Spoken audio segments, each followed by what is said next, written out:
तो चलिए इस वीडियो के अंदर में गेरिबाल्डी कौन था और गेरिबाल्डी ने इटली के एकीकरण करने के लिए कौन कौन सा काम किया, इस प्रश्न को एक बेहतरीन तरीका से जानने का प्रयास करेंगे।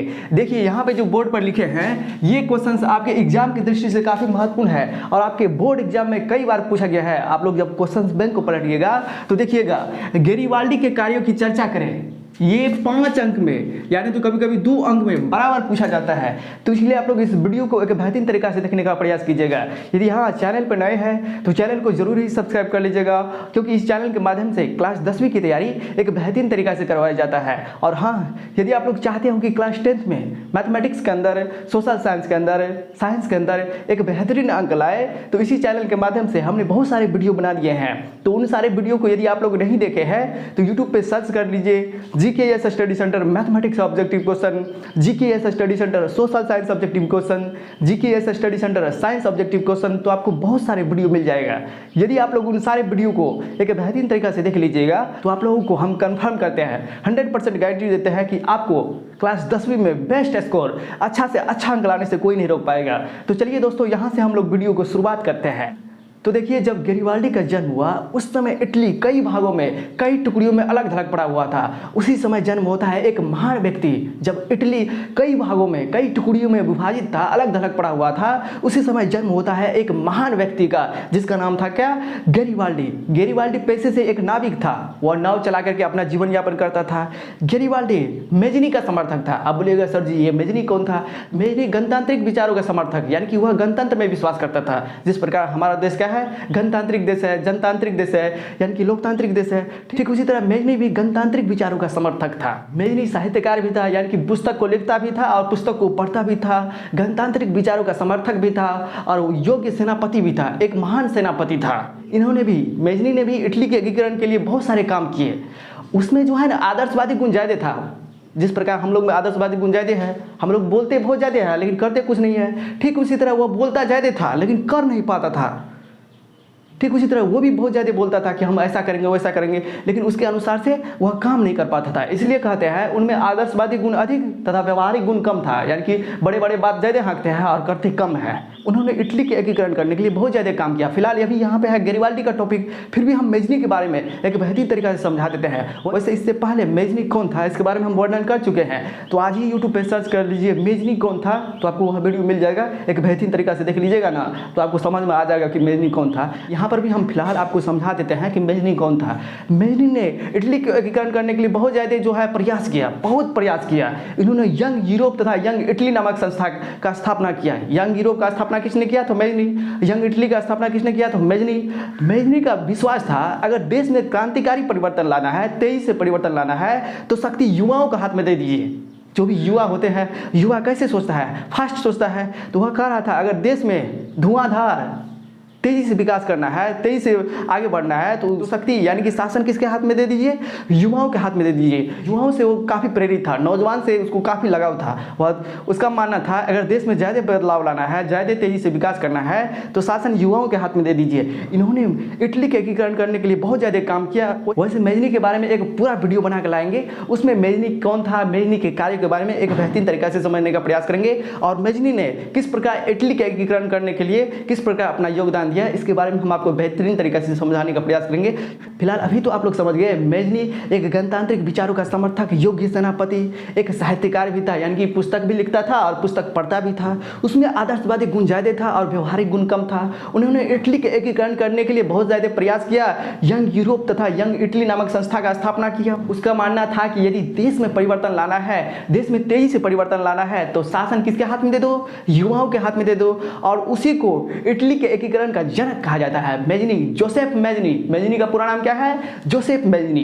जोसेफ मेजनी को इटली के एकीकरण का जनक कहा जाता है। अब मेजनी के बारे में बहुत ज़्यादा चर्चा कर लिए, अब आइए टॉपिक पे आते हैं, गेरिबाल्डी के कार्यों की चर्चा करें। फिलहाल उस पर भी हम इसलिए डिस्कस कर दिए क्योंकि वे भी क्वेश्चन जो है मेजनी कौन था, मेजनी ने इटली के एकीकरण के लिए कौन कौन सा काम किया, ये भी क्वेश्चन आपके एग्जाम की दृष्टि से काफ़ी महत्वपूर्ण है और कई बार पूछा गया है। इसलिए हम उस टॉपिक पर बार बार डिस्कस कर देते हैं, वर्णन कर देते हैं, ताकि आपको किसी प्रकार का कन्फ्यूजन न हो। और बार बार पूछा जाता है कि मेजनी कौन था और मेजनी ने इटली के एकीकरण करने के लिए कौन कौन सा काम किया। समझ गए फिलहाल यहाँ पे। अब आइए टॉपिक पर आते हैं। तो देखिए, ये जो था गेरिबाल्डी मेजनी के विचारों का समर्थक था। पहले मेजनी के विचारों का समर्थक था। मेजनी गणतंत्र में विश्वास रखता था, तो उस समय गेरिबाल्डी भी गणतंत्र में विश्वास करता था। लेकिन बाद में काबुर के प्रभाव में आकर काउंट काबुर ने भी इटली के एकीकरण में महत्वपूर्ण भूमिका निभाई।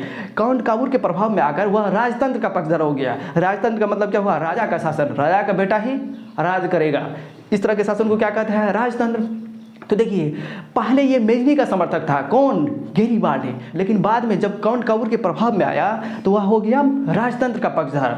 उन्होंने इटली को एकीकरण करने के लिए बहुत ज़्यादा प्रयास किया। उन्होंने दक्षिणी इटली के अंतर्गत जितने भी छोटे छोटे राज्य था जो अलग थलग पड़ा हुआ था, उसको एकीकरण करने का प्रयास किया और वहाँ पे गणतंत्र की स्थापना करने का प्रयास किया, जिसके लिए उन्होंने अपने ही कर्मचारी और जो अपनी इच्छा के साथ आया था, उसके साथ मिला हुआ था, जितना भी उसका कर्मचारी था, उन सबों को मिला करके एक शक्तिशाली सेना का गठन किया। इटली के एकीकरण करने के लिए अपने कर्मचारी और जो अपने इच्छा से उसके साथ मिला हुआ था, उसी के साथ मिला करके एक शक्तिशाली सैनिक का गठन किया, जिसे हम लोग कहते हैं लाल सेना या लाल कुर्ती के नाम से जानते हैं। और इस सेना के बल पे उन्होंने इटली के दो महत्वपूर्ण प्रांत सिसिली तथा नेपल्स पर आक्रमण किया और वहां पे गणतंत्र की स्थापना किया, उसको एक कर लिया। यानी कि अपने ही कर्मचारी और उसका जो भी जो है मानता था, जो उसको बड़ा मानता था, जो अपने इच्छा से आया था, उन सबों को मिला करके एक सेना का गठन किया, जिसे हम लोग कहते हैं लाल कुर्ती या लाल सेना। और इसी सेना के दम पर इटली के दो महत्वपूर्ण प्रांत सिसिली तथा नेपल्स पर आक्रमण किया और उसको एक किया और वहां पे गणतंत्र की स्थापना कर लिया। क्योंकि वहां के जनता जितने भी थे वह बुर्बो वंश के शासन से काफी पीड़ित थे। जैसा कि आप जानते हो, चार्ल्स एक्स के बारे में तो जानते हो ना, वह बुर्बो वंश का शासक था। अगर नहीं जानते हो तो जुलाई 1830 की क्रांति के बारे में आप लोग देख लीजिए, उस वीडियो को यूट्यूब पे सर्च कीजिए, जुलाई 1830 की क्रांति जीके जैसे स्टडी सेंटर, तो आपको वहां से वीडियो मिल जाएगा। आप लोग उस वीडियो को एक बेहतरीन तरीका से देख लीजिएगा ना, तो आपको पता चल जाएगा कि जुलाई 1830 की क्रांति क्यों हुआ था। फिलहाल यहाँ पे आते हैं, बुर्बो वंश के शासन से वहाँ की जनता काफी पीड़ित था और ये जो है गेरिबाल्डी से काफी प्रभावित था। उन्होंने वहाँ की जनता को लगता था कि गेरिबाल्डी ही हमारे लिए कुछ कर सकता है, क्योंकि वहाँ के जनता को भी लग रहा था कि राष्ट्र को एक होना चाहिए। एकीकरण का मतलब क्या होता है, एक करना।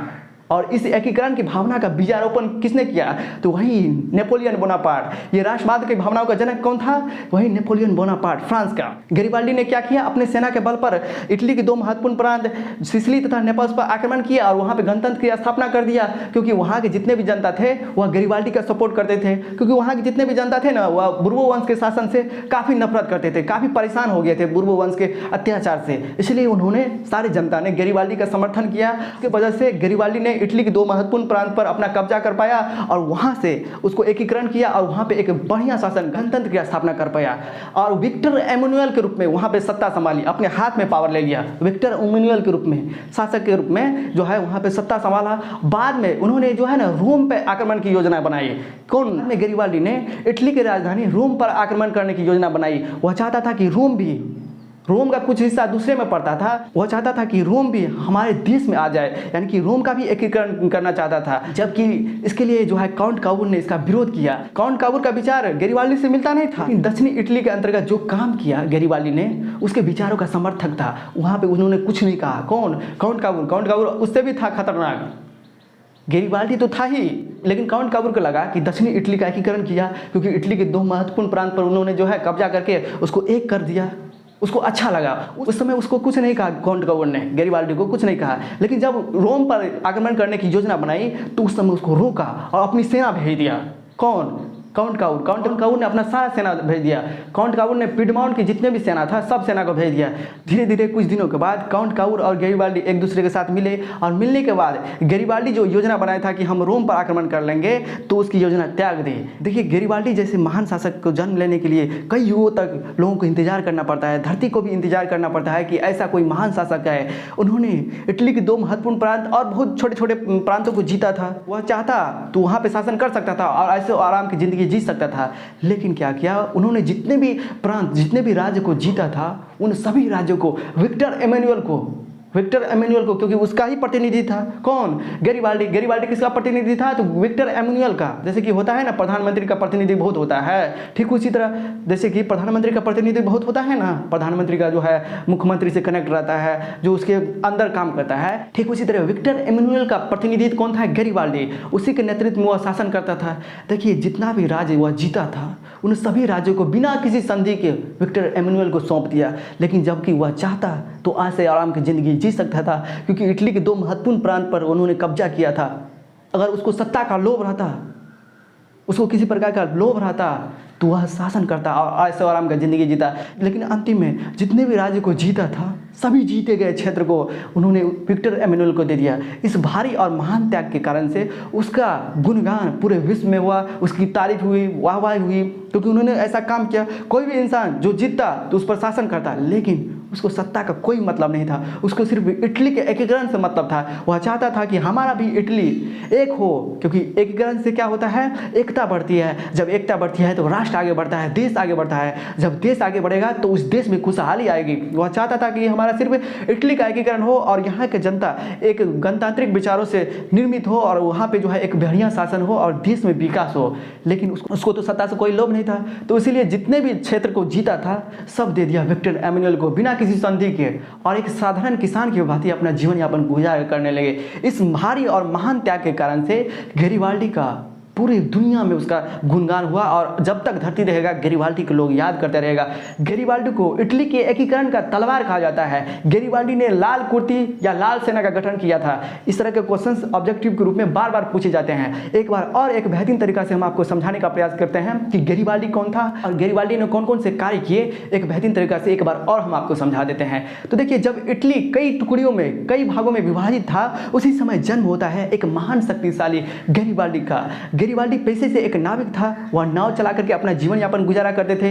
गैरिबाल्डी मेजनी का समर्थक था। वह मेजनी से काफ़ी प्रभावित था, लेकिन फिर बाद में काउंट काबूर के विचारों से काफ़ी प्रभावित हुआ और वह राजतंत्र का पक्षधर बन गया। उन्होंने इटली के एकीकरण करने के लिए अपने ही कर्मचारी और स्वयं इच्छा से जो उसके पास आया उसी सब को मिला करके एक सेना का गठन किया, जिसे कहते हैं लाल कुर्ती या लाल सेना। यानी कि अपने ही कर्मचारी और जो स्वयं इच्छा से आया था, उन सबों के मदद से लाल सेना का गठन किया, और उसी लाल सेना के दम पर इटली के 2 महत्वपूर्ण प्रांत सिसिली तथा नेपल्स पर आक्रमण किया और उसको एक किया और वहां पे गणतंत्र की स्थापना किया। देखिए, इटली को एकीकरण करने में कितना महत्वपूर्ण योगदान है गैरिबाल्डी का। इटली के 2 महत्वपूर्ण प्रांतों पर उसका क्या किया? कब्जा करके उसको एक कर दिया। बहुत सारे कार्य किया। लाल सेना का गठन किया, लाल कुर्ती का गठन किया, वही लाल सेना लाल कुर्ती का। बाद में इन्होंने सोचा कि रोम पर भी आक्रमण करके रोम को भी इटली में मिला लें, लेकिन ऐसा करने से काउंट काबूर ने मना किया। और जब ये योजना बनाया, उसी समय जो है काउंट काबूर ने पिडमाउंट की सेना भेज दी इसके विरुद्ध में। तुम इस पे आक्रमण नहीं कर सकता है, रोम पे आक्रमण नहीं कर सकता है। किसने? तो काउंट काबूर ने। बाद में जो है जब गैरिबाल्डी और काउंट काबूर की भेंट होती है, मुलाकात होती है, तो उसी समय गैरिबाल्डी इस योजना को त्याग देता है। और इसके बाद क्या हुआ? जितने भी क्षेत्र गैरिबाल्डी जीता हुआ था, उन सारे क्षेत्र को बिना किसी संधि के, कोनो बात नहीं किया, सब कुछ दे दिया विक्टर एमेनुअल को, क्योंकि विक्टर एमेनुअल का ही प्रतिनिधि था। जब जीता, इटली के 2 महत्वपूर्ण प्रांत सिसिली तथा नेपल्स पर आक्रमण करके वहाँ पे जो उसको एकीकरण किया और गणतंत्र की स्थापना किया, तो विक्टर एमेनुअल के प्रतिनिधि के रूप में सत्ता संभाला था। विक्टर एमेनुअल का एक प्रतिनिधि था और उसी का अनुरूप सत्ता संभाला था और उस पर शासन करता था। लेकिन जब काउंट काबूर और गैरिबाल्डी का मिलन हुआ, भेंट हुआ, मुलाकात हुआ, रोम पर योजना बनाई, तो रोम त्याग दिया। और इसके बाद अंतिम में जितने भी क्षेत्र थे, जितने भी जीता गया क्षेत्र था, उन सारे क्षेत्र को बिना किसी संधि के गैरिबाल्डी ने विक्टर एमेनुअल को दे दिया और एक साधारण किसान की भांति जीने लगा। इस भारी और महान त्याग के कारण उसके गुणगान पूरा विश्व में हुआ, और होना भी चाहिए, क्योंकि कोई भी जीतता तो अपने आप से मनमानी करता, उस पर शासन करता, ऐसो आराम की ज़िंदगी जीता। लेकिन इतना बड़ा काम करते हुए भी एक किसान की भांति जिया, तो कौन उसका बड़ाई नहीं करेगा। हकीकत में गैरिबाल्डी एक महान शासक था, जिन्होंने इटली का एकीकरण करने के लिए बहुत ज़्यादा प्रयास किया। ये जो था काउंट काबूर, गैरिबाल्डी के विचार से सहमत नहीं रहता था, लेकिन जो गैरिबाल्डी ने काम किया, इटली के 2 महत्वपूर्ण प्रांत सिसिली तथा नेपल्स को एक कर दिया, इसका कोई विरोध नहीं किया, क्योंकि अच्छा काम किया। काउंट काबूर भी जो है इटली के एकीकरण करने के लिए जो है परेशान था, वह भी चाहता था कि इटली का एकीकरण हो। उन्होंने भी बहुत सारे काम किया। इसके बारे में भी हम बताएंगे कि इटली के एकीकरण में मेजनी, काउंट काबूर, गैरिबाल्डी का क्या योगदान था। इसके बारे में भी हम एक अगला वीडियो लेकर आएंगे। वैसे तो आप लोग जानेंगे कि गैरिबाल्डी ने क्या क्या काम किया इटली को एकीकरण करने के लिए। सबसे पहले दक्षिणी इटली के 2 प्रांत जो है सिसिली तथा नेपल्स पर आक्रमण करके वहाँ पे जो है गणतंत्र की स्थापना कर दिया और उसको एक कर दिया। रोम पर योजना बनाई तो इसका विरोध किया काउंट काबूर ने। काउंट काबूर का विचार गैरिबाल्डी के विचार से मिलता नहीं था, लेकिन जो काम किया था दक्षिणी इटली के 2 महत्वपूर्ण प्रांत को एकीकरण जो किया था उससे काफ़ी अच्छा लगा, और जिसके वजह से उस पर जो है कोई रिएक्शन नहीं दिया, उसका विरोध नहीं किया। किसने? तो काउंट काबूर ने उसका कोई विरोध नहीं किया, क्योंकि अच्छा काम किया, विरोध थोड़ी करेगा। देखिए लाल सेना का गठन किया अपने कर्मचारी के साथ, गैरिबाल्डी ने कितना महत्वपूर्ण काम किया, समझ गए ना। तो चलिए फिर मिलेंगे नई वीडियो में, तब तक के लिए हमें विदा दीजिए। जय हिंद, जय भारत। पढ़ते रहिए, स्वस्थ रहिए और इसी चैनल के माध्यम से जुड़े रहिए। आप लोग को जो भी समस्याएं आती है इसी चैनल पर कमेंट कर दीजिए, सर जी हमको सोशल साइंस में होता है तो साइंस में बना दीजिए, साइंस का नहीं बन रहा है, ऑब्जेक्टिव मैथ का नहीं बन रहा है। वैसे मैथ के लिए आप लोग टेंशन मत लीजिए, इसी चैनल के माध्यम से बहुत सारे हम वीडियो बना दिए हैं। यदि आप लोगों ने सारे वीडियो को एक बेहतरीन तरीका से देख लेते हो तो 100% मेरा विश्वास कीजिए कि मैथ में आपको बेहतर करने से कोई नहीं रोक पाएगा। तो चलिए दोस्तों फिर मिलेंगे नई वीडियो में, तब तक के लिए हमें विदा दीजिए। जय हिंद, जय भारत।